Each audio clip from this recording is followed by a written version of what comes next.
Welcome to the Collaborative Approach in Education. You're joined by Tammy and Danny, and today we're discussing tips on assessment and rating. Preparing for an assessment and rating can feel super overwhelming. I know I have just been through one this week, but being well informed and organized makes a huge difference. So there are some key topics that we should focus before the visit, before we faint. When we get the news, we need to really focus on these things. I think it's really important that it's something that you do constantly. It's not something that you hear assessment and rating and then you're like, oh, I'm going to go and gather all the evidence that I can, and then realize that you have so many gaps in your practice. So I think where we always have to start is having that deep understanding of the national quality standards and knowing the breakdown of them and educating the educators on it and what each one means, how to do it. In our service, we have team leader meetings and support leader meetings, and we do those fortnightly, and the girls have a shorter lunch break. So then that way we're not having nighttime meetings all the time. And it's a really great way to look at one point out of the national quality standard and really dive into it, and think about what are we doing well, what can we improve on. Yeah, and I do believe that when you get organized and you plan yourself and you're running your center at an exceeding level, right? And you're getting organized for that, you don't get so nervous and frustrated when you get that notice of the assessment and rating, because you'll be clear what your services strengths and areas for improvement are. So when you make the quality improvement plan part of your staff meetings and your discussions with your team, everybody then will also be aware of those strengths and the areas of improvement. And then the QIP doesn't become a thing where only the director or the educational leader is responsible for. It is a live document where everybody can, give their own input. And it's definitely an evidence of a continuous improvement.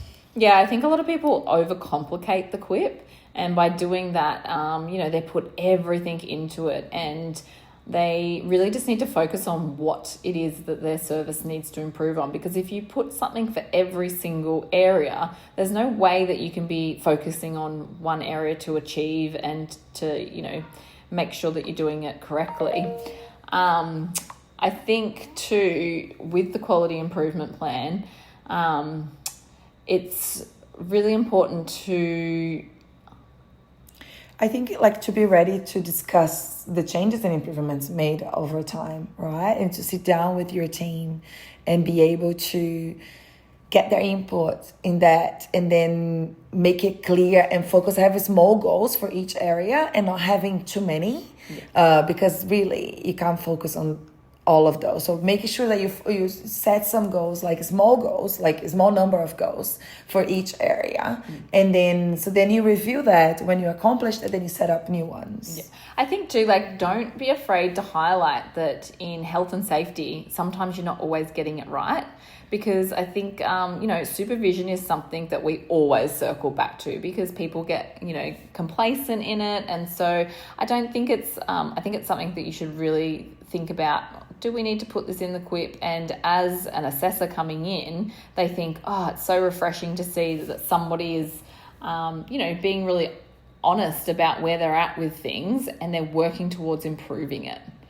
And especially because, your team changes, your staff, the stuff that will change. And sometimes the message is not getting across to everyone. So it's always good to review and make sure that we notice that we have a change in the team, and we notice that people are not following the supervision policy properly. So decide to review and work together. I feel that is an evidence of critical reflection. It's like we noticed and we're looking to improve. So one of the strategies we do at our service is, over the year, we make sure that we critically reflect on every single quality area at least once over the year. And so that means that, your quality area 7, which is governance, it needs to be reflected on at some point in the year. So everything else can be doubled up on or anything like that, but making sure at least every single one has been done. And it makes us think a bit more creatively about well, how else can we be doing things better if it's an area that we think we're doing really well? So it is we find it a good strategy to use. And I feel like, I don't know for you, Tammy, but for me, what I've noticed over the years was a bit of confusion. During discussions on the meetings that we go to as well, there's a lot of questions about how to gather evidence for the Area 1 on the educational program and practice. And I feel like some people are really overdoing it. Some people are just not doing enough. And it's really hard to find that balance. And I remember 8 years ago when I was assessed in my previous center, one of the things that the assessor asked me was, can you bring an example of 3 observations of the same child so we can see the planning cycle completed and, evident in there. And I think that made it so much easier for me to understand that. And also when I was doing professional development with my team in regards to observation and understanding the planning cycle, it was very visual for them to understand what it was about and for them to know how to extend, what it means to extend when things, because sometimes things can get lost in observations. They might put a plan there of like, we're going to extend this by doing this, and then the next month nothing happens. So there is a clear evidence of how you're focusing on those things, and it doesn't have to be there's nothing that says there has to be 2 observations per month or whatever. They just need to be able to see a planning cycle. How often that's going to be done is up to your center to decide, but we just need to be confident in explaining how the play-based learning that you have at your center aligns with the EYLF. Yeah, well, another strategy that we use at our service is when we do the induction, whether someone has 20 years experience or 1 year experience, part of that induction is going over what is the assessment and planning cycle, what is your understanding of it, what do we need to plan for so that you have a deeper understanding of it. Yeah, so I think that the induction process is a really valuable one to do. And then also every year we redo one on health and safety, like we do like a whole team staff meeting on health and safety, our procedures, practices, and it's a refresher every single year. Yeah, I think, and definitely like this year, it has been one of the biggest focus from the department, is here in Queensland at least, Area 2, health and safety, in the Area 7, the governance and leadership has been a big thing. And yeah, definitely having the evidence of those child protection trainings, but like besides the training, that we do, how else you doing, making it very relevant to your team. Yeah, an assessor wants to see it in action. So, they want to see that. So seeing it in action would be, having some photos of what you've been doing. With our kindergarten program, we ask the children, what does feeling safe mean to you? And, recording those types of things and, making it a part of your mission statement, and like all of those things goes, to show that you're working towards making sure that it's an embedded practice, that all your staff are on board, know what's happening. Yeah, definitely. And that's something, it's part of the exciting things. They need to see it in practice. They need to see critical reflection about it.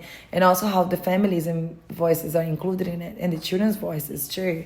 And that could be as simple, for example, we had a whole review of our child protection policy last year, because I did have a parent that came from a center here on the Gold Coast where they did have that pedophile attending to.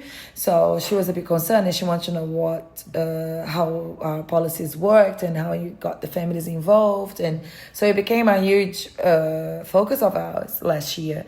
And then we decided that we were going to share that policy from the beginning of the year rather than just in the middle of the year, like when we started to, because she said that she would like people to be more aware of those things, because even the way for children to understand boundaries and their own body boundaries and things that are allowed to be done and they are not allowed to be done in the classroom. So all these conversations happen based on the family feedback. Yeah, and I think because it was something that was going on in the community, we also, reflected on it, and we never used to have like a door code for coming into the service. So we spoke to the families, like, is this something that you want? Do you want a door code if there's no one in reception? And, we did some surveying and feedback forms, and it came back that they did want that security of having that. So we ended up putting one in when the admin building doesn't have anyone in it. So I think it's really important also to be reflecting on, although that might not have affected my service directly, how is that affecting our community? And, another recent one that we did was around the Panadol and whether we should be giving Panadol just when children get a temperature. If they're coming in and they've already had a temperature, or it might be from teething or something like that, how do we know that child's not getting double dosed? Yeah. So we had to, it was something that was put out into the community in the news about a child being double dosed, and we thought, actually we need to look at our Panadol policy and think a little bit more on that, and how we're going to change our procedure to make sure that never happens in our service. Yeah. So so I think that quality area too. I think when it comes to relationships with children, I think that one should be a pretty easy one to be, making sure that it's really evident. But as for strategies for building relationships with families, I think that, with children, I think a really big one is, spending the time at the start of the year, taking it slow, being present, and really getting to know your families, what the children like, so that when it just flows. Yes, and I think there's something that you focus on throughout the whole year. So, as a director, you just go there and ensure that those interactions are happening throughout the day, every day. It's not something that you just leave it for, the week before the assessment rating happens. And it's the same way as ensuring those things are happening, is that you need to ensure that your team knows the policies and procedures by heart. So many times I remember I had staff members coming to ask me questions, and then so what should I do about this? And I would say what do you think? Or where can you find that information from? Just to get them to think, because it's so much easier to come and ask me and I'll tell you the answer, so you don't have to register that information. But when the assessor comes to your center, they're going to be asking you your staff, your team, those questions, and they need to know. Yeah, I think it's really important to put it back on the educator. And it's when my educators do a critical reflection and they want to change something, I go, well, go and look at the regulations. Tell me about it. What do the regulations say? I don't do the work for them. And I think that's what you're saying, is it's really important not to do the work for them. Yeah, we were assessed this week, and that's something that the assessor asked my team. They said, so do you know where to go and look for that information? And do you know what to do if you can't find that information? And do you know? So it was really good to know that they were actually asking. Sometimes you get a bit nervous when you're getting assessed, but in a way I feel relieved, because sometimes you see centers out there, they're not doing the right thing. So I'm glad that they're asking. They're getting harder, I feel, in that way. The expectations are higher, and they should be. Right? Oh, most definitely. I think with staffing arrangements in quality area 4, I think a really great strategy for this is to have a culture officer, someone that builds your team up, somebody that can find those little things throughout the year to make sure that the staff get to know each other's love languages, and and then finding fun ways to document that. Our service throughout the year, we've done different things every year, but one of the things that we're doing this year is each month, instead of celebrating birthdays, because it can get quite tricky, each month one of the rooms puts on a lunch for the service, and we choose different days to do it and things like that. And then once a term, we'll either go out for dinner or we'll do an activity. We've done a soak before, we've done a guided meditation before. We've gone to Byron twice as a team and done team building activities. If you can make it really fun, and everyone wants to get to know each other. And so I think that staffing arrangements does come down to making sure that your staff know and understand each other, they know how each other works, and creating that really positive atmosphere. Yeah, I feel like that too, because it becomes your home away from home because you spend so much time there with those people that you're working with. So you need to make that effort of getting to know everybody and validating their strengths as well and what they are good at too. And I think those things are also things that you do, like you have that cultural officer, which is great too, but also that as leaders that you're taking the time to go there and seeing your team in action and noticing those things. Just the same way as we tell the children, like we're always looking for the positive things to praise them, is the same thing with your team. Yeah, so I think another area is area 3, just going back a bit, the physical environment. So I feel that this area can be a real letdown, and it's an area that a lot of people forget about, and how to highlight that. And so, you know, it can get a bit confusing because it's like physical environment is about making sure that you've got all your maintenance done and making sure that, you know, you've got the resources and things that, you know, there and they're used like appropriately, age appropriately, but then like really showing off how you make creative spaces, inclusive spaces. It's one of those areas that I think that it's like, what strategies do you think you'd have for? I did a big reflection with my families last year about our outdoor environment, because we noticed that the children had a lot of energy and we didn't have enough challenging obstacle courses outside and everything. So we involved the whole families, asking them what kind of equipment that children enjoyed, you know, outside of kindy, in the playground, got their feedback. And then did some research with the children in the class as well, like what they would like to have in the playground. Did some research on what kind of equipment we could have to make it more inviting. And then because we were a community kindy, we applied for grants to get that, did fundraisers, and then we actually acquired the equipment at the end of the year. So it was a whole year project, a whole year critical reflection of the whole outdoor environment. And we did get the equipment needed. We got some high monkey bars and high, what do you call those things? Like dome type things. Yeah. And then like lots of different resources to meet those needs, because we could see that the children had a lot of energy, but there was not enough things in our yard to challenge them. Yeah, because I often find that you'll walk into rooms and a lot of the educators are so proud of their work in their rooms, and then you go out into the yard and it's like a little bit forgotten about. And so I think a strategy that a lot of services do use is they have an outdoor program educator that, you know, really strives to make sure that they can keep on top of these things. They, you know, do the audits when it comes to that, and, you know, look for creative ways to set up the yard that's, you know, and responding to the children's interests and needs. So I feel like the outdoor environment, sometimes people just see as a place to run and go crazy, but it should be still providing, you know, small areas, just like you do in the classroom, like we always did. Quality care.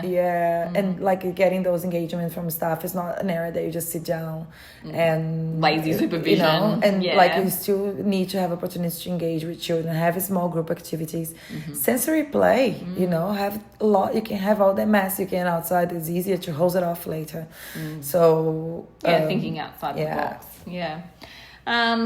With the quality area 6, collaborative partnerships with families in the community, I think that this is a really big one, to make sure that you are connecting with your families and, you know, looking for what their needs are, making sure that they know what's out there when it comes to like child health and, you know, finding out about things if they've got needs for their children. But I always find this one is like a really fun one, because like it's a really nice way to get to know your families and involve them in the service. You know, a lot of the time one of our strategies is that we ask the families what they do for a living or what they like to do, even what they enjoy doing.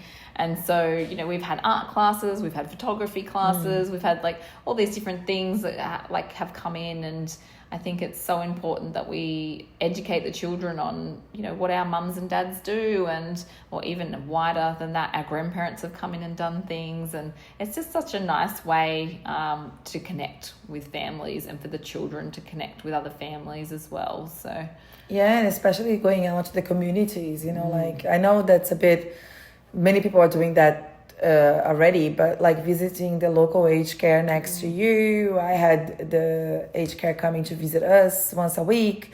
So all these different ways are going to the local supermarket and get ingredients to bake a cake with your group, or visiting the local creek or bush area, getting involved in the community, doing a Clean Up Australia Day. There's a lot of and ways. What's happening in your community. Like we've got the Mudgerbah show, and we would, you know, we'd enter in the Mudgerbah show with a scarecrow, and, you know, just those sorts of things. So I think it is just, like you say, knowing what's happening around you and getting a bit of a schedule. Talking to your local council is always really good. And I feel like if you're doing those things on a daily basis or, you know, weekly basis, if you do have those things happening, then ensure that you document then straight away, because I feel like sometimes we tend to procrastinate and be like, oh, I'm going to do that later. Just now I'll do this. But like it takes 1 second if you just document that quickly and do it rather than later, because then later on you're going to be spending hours and hours trying to document everything and separate everything in an easier way. You can create folders like I know you're saying that you have folders too, like having folders from the quality areas 1 to 7, and you can then just print the evidence or collect evidence and put it in that folder.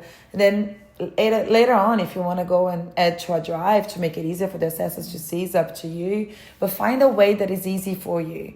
Don't make it too difficult. Yeah, and I think for me, I like to see it, I like to feel it, I like to know that it's there. So by doing the folders, I really enjoy doing that, because when it comes to using the ASEQA assessment tool, it's really apparent to me which areas that I need to work on, and it helps me with my quality improvement plan to go, oh, like we don't have much evidence here. Why is that? Oh, maybe we need to be doing more in that area. And I think that like kind of like comes to our quality area 7, that governance and leadership, and making sure you have really, you know, airtight procedures and practices. I think one of the things that I got pulled up in assessment and rating was with my roster, and my roster is completely color coded, and I didn't have a key down the bottom to explain what the color coding means. And so she could see that the process was there, and she asked me about it, and she just asked me to add it, and so that it, like going forward that key is now added. But it was something that I didn't think about. But like that is a process that, like a family coming in and looking at your roster, they don't know what that means, but we all know what that means. Yes. And same for like an assessor. So like I think having really airtight procedures when it comes to everything that you do, even like down to who's washing on what day and who's standing in what area when the kids are eating, and like just like it seems so simple, but you've got to have them so they're like everyone knows what they're doing. And if it says in your procedure, for example, on your rest time procedure, it says that you give a child a bag with books to read, make sure that's happening in all the classes, because when the assessor comes and see, they will be like, why does it say that in the procedure, but it's actually not happening in your center. And another way to support you is that with the National Standards Guide, it does say that like it does describe all the standards and what they are about, and it says it would look like this in your center, it would look like this, and this is what the assessors may see. That's what they're going to be looking for. So it gives you the guidance of what it is they're going to be looking for, and then you know. Well, if you're a new director or if you're a new leader in your team and you don't know what kind of evidence you would be using for those areas, the guide explains to you so easily, and it's really simple to understand. Yeah, so like 4 years ago when I went through, or not even 4 years ago, it was 2.5 years ago when I went through assessment and rating, it was the first time I'd ever done it as a director. Like at my last service, the owner of the approved provider was a part of it. So the from when I started the job, I just went through the book, understood the book, learnt the book. Knowledge is power. Yeah. You really need to make sure that you are up to date with everything that's happening, the new things that are coming through, signing up to certain things like we follow the ACA, and they're always keeping us up to date with what changes are happening. You have to know, you have to be knowledgeable, because you will think. Yeah. So I think concluding it, I think it's like knowledge is power, and making sure that you share that with your team. And there's no use in just the management team knowing this information. Yeah, don't procrastinate. Do it as you see fit, and create processes to make it easier for you. Don't overdo the quip. Don't overthink it. Make it simple for you to understand. Choose a small number of goals for each area, so you don't have to drown on so many things to focus on. So, the less the merrier in that situation, so you can actually exceed in this area. Yeah. Thank you so much for joining us on the collaborative approach in education. We look forward to hearing from you, and if you have any thoughts on what we've discussed today, please add it to our on the comments below. Yeah. Thanks so much. We'll see you next time. Bye.